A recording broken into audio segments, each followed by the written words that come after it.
So Elon Musk has bought Twitter and we got a mixed bag of reactions over here. Dude, this is awesome. This is horrible. It's the end of the world. This is so great for freedom of speech. This is the end of freedom of speech. This is exactly what democracy needs. This is the end of democracy as we know it.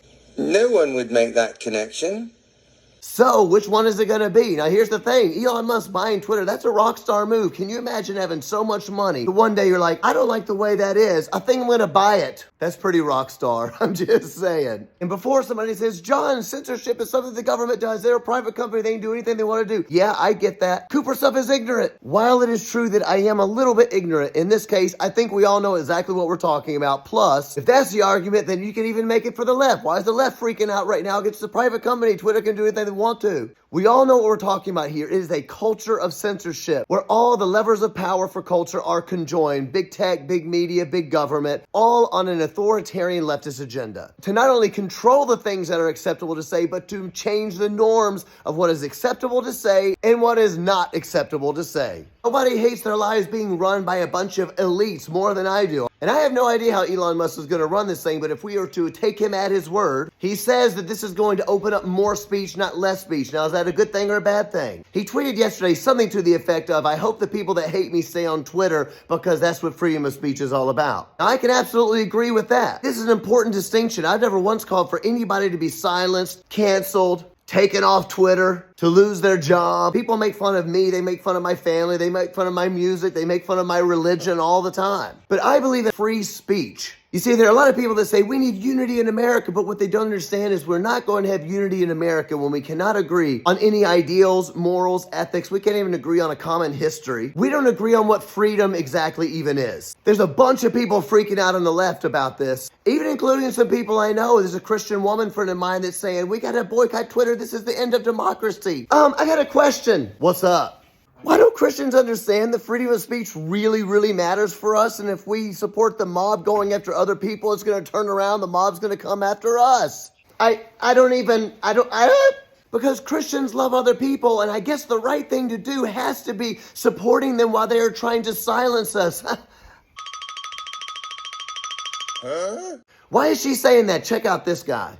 And Elon Musk is the fox coming into the henhouse. And it is shameful that Twitter, which has a fiduciary obligation, I would think, to protect people who actually use it, the millions of people who actually use it. Did they ask a single woman? A single woman. Was a single woman consulted in this? Was a single person of color who just uses Twitter, who made the mistake of using Twitter and needs it for their job? Excuse me. He didn't even ask a woman. Did he even ask her? I don't even know what a woman thinks about this. I don't even know what a woman is. Don't they even care what her hopes and dreams are? I mean, this guy just said fiduciary, so he must know what he's talking about. Heavy emphasis on the douche part. Just saying. Did he ask a two-spirit? Did he consult anybody before doing this? Sads. I can't. Getting triggered. Safe space.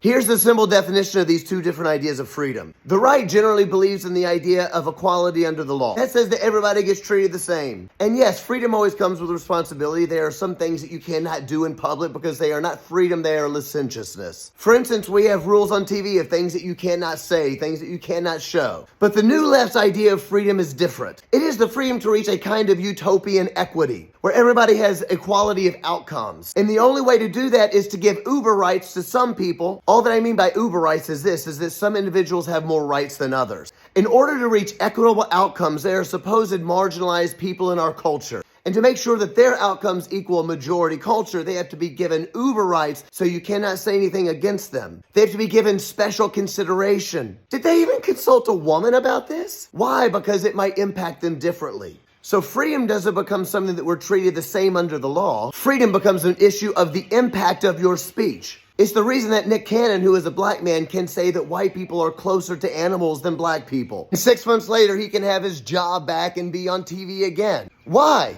It's simple, because white people are majority culture and they don't need special consideration because they already have advantages in life. Therefore, hate speech against a white person doesn't actually hurt the pursuit of equity. The same speech codes don't exist for marginalized people as they would in majority culture. You can make fun of Christianity. You can make fun of men. You can make fun of heterosexual people. The second issue involved in this idea of freedom, according to leftists, is one of safety. It's this ever-expanding definition of violence and harm. Violence used to be something that was considered harm to someone's body. Now it's considered harm to someone's mind, namely to someone's feels. Don't hurt my feels. You've just committed violence against my feelings.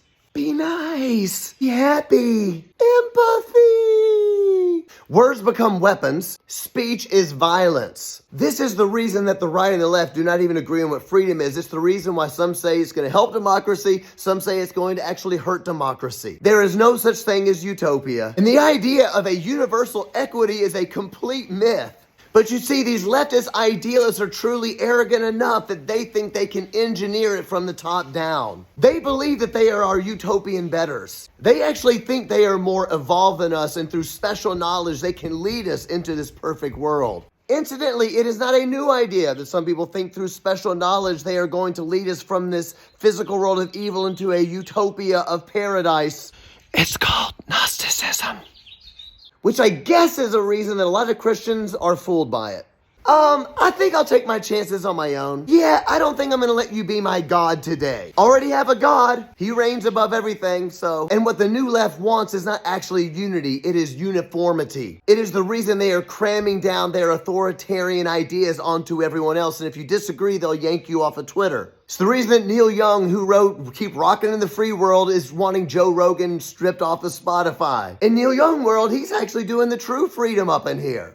Is Twitter going to be a meaner place now? I don't know, maybe. Already pretty dadgum mean. I personally think it's a lot meaner to pull somebody off of social media because you don't like their point of view because you're an authoritarian elitist commie. Screw your freedom. Rotten commie. Than it is to hurt somebody right in the feels just because you don't approve or affirm them in everything they say and do. So we're gonna have to wait and see what Elon Musk does with this thing. But if he does what he says he's gonna do, Twitter's gonna be a much freer place and democracy is going to be a lot safer if you believe in a traditional idea of freedom, that everybody should be treated the same under the law, and I have a right to say what I believe, and I still have a right to disagree with somebody. This is the Daily Coop.